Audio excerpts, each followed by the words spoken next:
بالله من الشيطان الرجيم بسم الله الرحمن الرحيم عمر بن الخطاب رضي الله عنه منبر كان خطبته كوي isagoo oo dhar aan lagu ogeyn xiran dhayro qurux badan oo lagu ogeyn buu xidhay Umar ibn Khattab radiyallahu anhu markaasuu yiri isma'uun wa ati'uun wa ilaahay ka baqo maqlo ya ateeca buu yiri diintii ilaahay baan wadaaya saxaabada kamida istaago yiri la sam'a laka wallahi wala taa'a maqalna nagu malihid hogaansanaana nagu malihid hum maxaa dhacay isku jooganaad xidhantay waa kugu cusub yahay ma baytul muslimiinta u dustay bii ka ta keentay dharkan buu yiri armay maqlaysaa tolo may maqlaysaa intan kugumaan ogeyn buu yiri ka ta keentay buu yiri intan kaasuu Umar xishooday wata ra'sahu weyno bidaar weyn lahu Umar ibn Khattab radiyallahu anhu saaxiib salaatin azima wa azima kaasuu Umar xishooday wata ra'sahu halal masaajidka dhexdiisii baa leeyahay isku jooga ka ta keentay عمر مو أورن ماذا حسابنا سا ماذا وحيدينا سا أنا أمير المؤمنين أنا أمير المتقين أنا إمام صالحين أنا هبين كورنتو كذا أنا إذن حريي أنا كوري إذن كقبطي عار إلى هدلاي عمر مو أورن ده وحشوضون هو سب عمر وهيك حلال حيله ذوك هذا إن كيسب أكع عبد الله بن عمر كعب بقارك أبي يحرج كجر أبهي واتقنا أبي واننديرو لا بالله فوق waxaan u xiran yahay biyo ana kayga adigu ogeydeen siiyay biyo isku toshay biyo waa kayga kiisii isku tosh iska fadhiistay biyo ninkii ribkaasi al'aana ya Umar qul nasma imika biyo dheh aan ku maqalnaa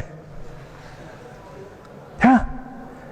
tusaalooyinka imika ka dhalinyarada la rabo waxa la idin leeyahay reer galbeedka transparency leh ha oo maxay toolay lama ogola inay wax qaldani ay baxaan ha waa la isqabanaya gabadh wasiirad dhulkii aan joogay kamid ahayd ha ayaa waxa la siiyaa qof kasta oo dawladda u shaqeeya card uu bas tareenka ku koro card waad galaysaa dheed meeyar baa magacaagi baa soo baxay waa wasiir heblaayo waa £1 waa $1 baa la mariyaa waxa loogu talagalay cardkaas aroortii shaqada markay bilaabmaan ilaa gelinka dambe shanta wixii ka dambe dawladda looma shaqeeyo shanta galan wixii ka dambe hadaad soo baxdid cardka iyo private ka isticmaal gabadhan waa wasiirad way soo baxday maalin waxay ka timid kaarkeedii private ka bay ka timid kii dawladda shandada ugu jira dheed way marisay markiiba maxaa soo baxay kaarkii inuu yahay kaarkii wasaaradda xilliguna waa habeen xilligii wasaaradda loo shaqeynayay ma aha aroortii baa joornaalka lagu soo qoray wasiir heblaayo oo xalay toona dheed marisay hadda waa $1 warbari dhageystaadeen xal waa $1 waa bas Allah yaxfadku $1 weeye hadda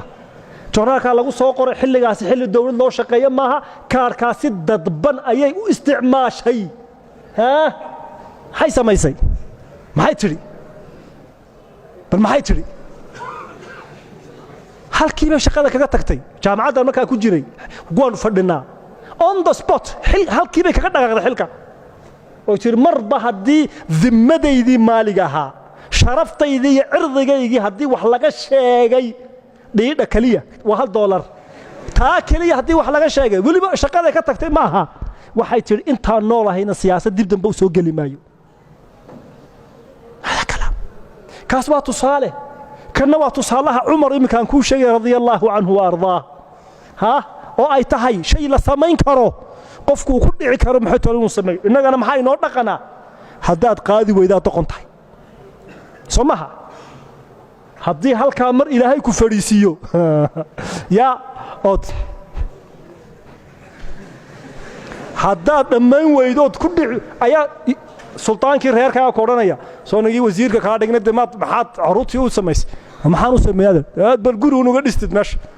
waa keen guriga dab waa dhowr iyo boqol kun keenu ka keenna aadu ma tiraahdo way ku siin lahaayeen dama lihin haaya inagu anu ma $500 baa la igu ka qaado sanadkii waa $6,000 gabigayguba gurigan aad leedahay dhis hadaa 50 sano u sii shaqeeyo ma dhisi karayo min ayna laka hada halkaaga timid marka inagu waxaynu isku waafaqnay oo inuu heshiis ku nahay in la kala qaato ka qaadan waayna waa doqon intaas ay noo dhaqano inoo heshiisa marka mar uu waxaan leenahay Allah maryaa halka igu fadhiisiya Allah mar intay ag joogtaana ha qoydo aniguna boqolka dambe dhali doona okay han noqdaane mar anigana yaa igu fadhiisiya dhaqankaas marka siyaasadii waxaan u fahanay raddu alxuquuqi liasxaabiha cumar isagaa iska bilaabay cumar isagaa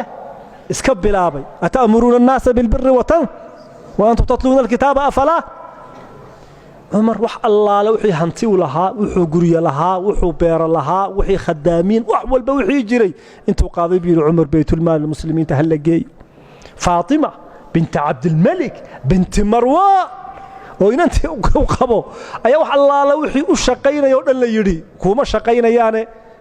orodoo maxay toole laxooxdaada adigu qaraaco dharkaaga adigu meedho faatimaay weligeed allayda gacanteeda wax kuma qaban bintulkhaliifati wajaduhaa khaliifo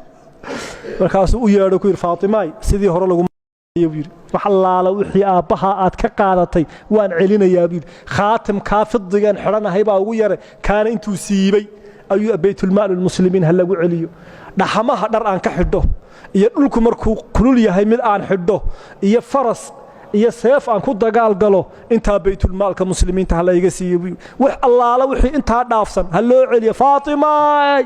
adiga inamadaada iyo hablahaagu saan u noolay haddaanad u noolaanaynin tolkaa iyo reerkaa ku noqo waan ku furayaa odo iga tag kaasay qaylida faatimo tidhi maxaa igu watay khilaafadan maxaad ka doonnay sideenii horaan ku doonanay sideenii horaan ka fiicneed laakiin waxaan kugu beddesho cumarow ma jiro halkaad ku noolaataan ku noolaan saad u noolaataan u noolaani markuu cumar isagii iska bilaabay inuu celiyo xuquuqdii wax allaale wixii muslimiinta laga qaaday ayay sahal noqotay maxay inuu dadkii kalena uu yidhaahdo waranba waan celiyeye iska celiya yaa bani umaya waxaan xaq markii horeba gardaraad maxay tole ku qaadateen kadibna wuxuu bilaabay markuu xuquuqdii dadkii u celiyey masaajidkuu ka sheegay qofkii beer laga dhacay qofkii dhul laga qaatay qofkii addoon laga qaatay qofkii la dulmiyey cid maaha reer madiine maaha waa baytulmuslimiinta oo dhan ayuu yidhi khudbadaha jimcaha ha laga sheego ha ii yimaadaan buu yidhi aniga ama xukaamtayda ha u tagaan buu yidhi meelahaa fadhiya nin walba xaqiisii maxaytole ha loo celiyo markaasay islaamihiiyo tukubaya odayaashii gaboobay oo tukubayo ahli beydka u badan soo khudbadda jimcaha kuma akhridaan كما مقشان علماء إذن الله إن الله يأمر بالعدل والإحسان وإيتاء ذي القربى وينهى عن الفحشاء والمنكر ثم أخردان آيات عمر بن عبد العزيز بخطبة الجمعة كدري رضي الله عنه وأرضاه وهل كان لولا كي آل بيت كي يؤهر بني أمية علادي كتحنا عذي أيا علي بن أبي طالب يركم إذا لقصوا هذا القارج خطبتها الجمعة قار markaasuu cumar yaa la soo hadal qaadin mar dambe ahli beydka nabi maxamed sallallahu alayhi wa sallam inna allaha ya'muru bil adli wal ihsani wa itaa'i dhil qurba halkaasuu bilaab markaasay ummadii oo dhan saf u soo gashay cumar waana la dulmiyey waxa yagii maxay toolay noo soo celi markuu xuquuqdii maadiga ahayd celiyey wuxuu cumar ku xujiyey dadkii dhaalimiinta ahaayeen dadku nabcaayeenna xukunka inuu ka qaado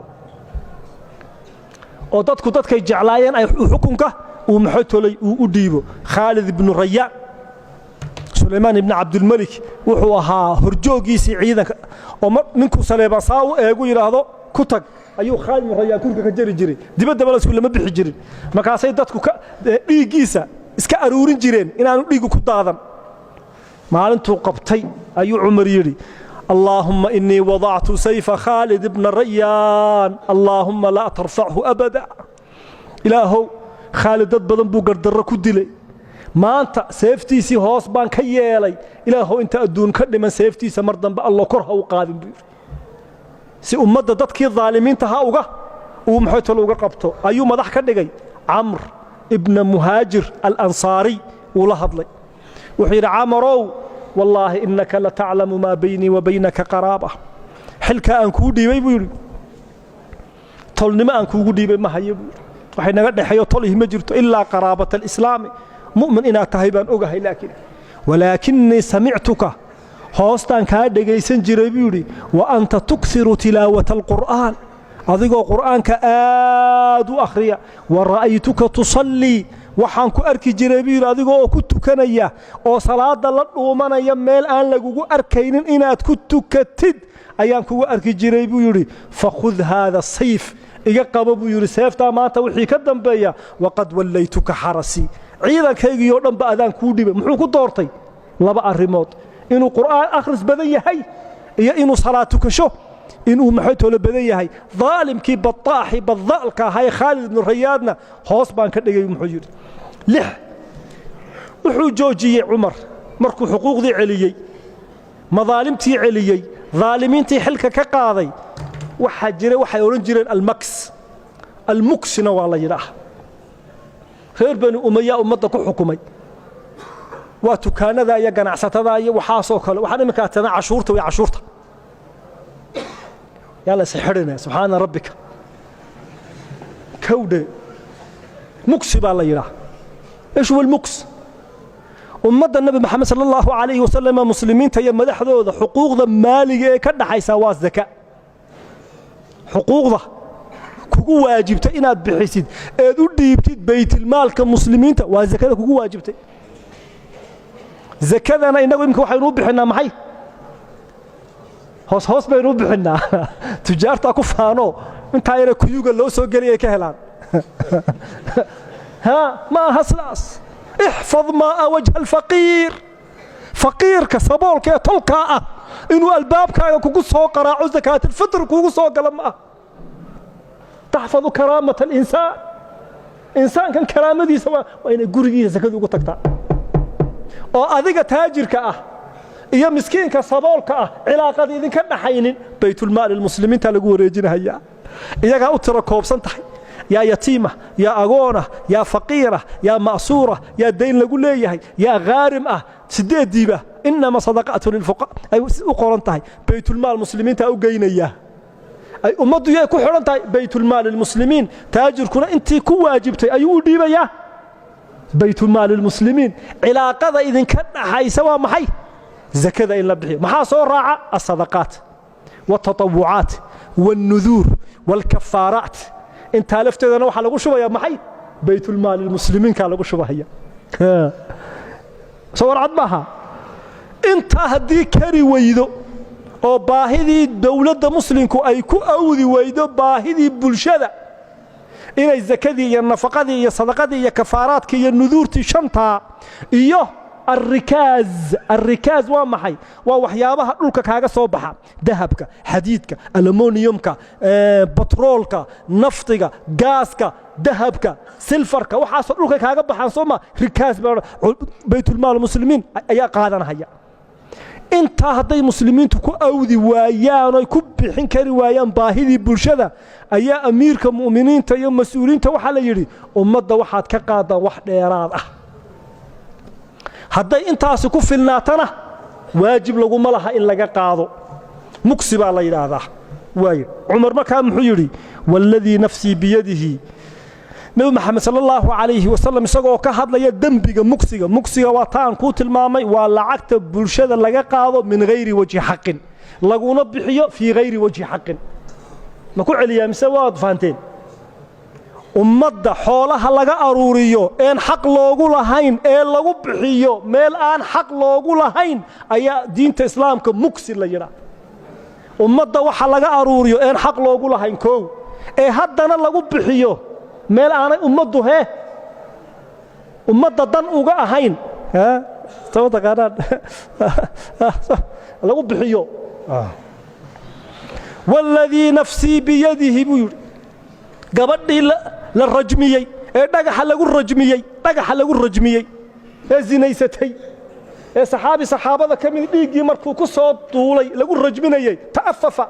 dhiigeedii buu maxay tolay ka faanay gabar zaaniyada dhiigeedu nagu soo duulay ayu rasuulullaahi walladii sallallahu alayhi wasallam walladii nafsi biyadihi laqad taaba tawbatan law taabaha saahibu muksin laghfira lahu حديث صحيح في البخاري وقر والله بيقول قبضاسي وحي توبت كانت توبت صاحب مكس قفكا أمد كأرورسنا يحول آن أمد كواجب حدنا قلنا يمين آن أمد الدم أهين عند الله وعند رسول الله قفكاسي وحو كدم ببنيهي قبض زنيستي بكاسي كدم ببنيه عند رسول الله صلى الله عليه وسلم بل حديث كالوحة وتلمامة هيا أما إلا تكتابة حديث أسنوه صحيح إمام النووي إمام النووي حديث صحيح مسلم بو كجرا إمام النووي وحيري فيه أن المكس من أقبح المعاصي والذنوب والموبقات وذلك لكثرة مطالبات الناس له وظلامتهم عنه ولكن ذلك منه وانتهاكا لحقوق الناس وأخذ أموال الناس بغير حقها وصرفها في غير وجهها تلمامه عمر لها وانسوكو بيسان اسكتكو نعشي هي مقسيان عمر وادغاي ummadda ayaan laga qaadin biir waxaan waajib ku ahay waxa ku waajibaha laga qaado wuxuudana ha loo sheego wixii loogu sameeyo hana la tuso wixii lagu sameeyo subhana rabbika meelaha ugu necab yihiin muslimiintu inay ka hadlaan meelaha ugu necab yihiin ومياننا رمياننا آمنين وروا ليس آمنها ياي آمنكو هذا ما هذا ummaddan wax tobanbaan ka qaaday tobanbaan ummadda ka qaaday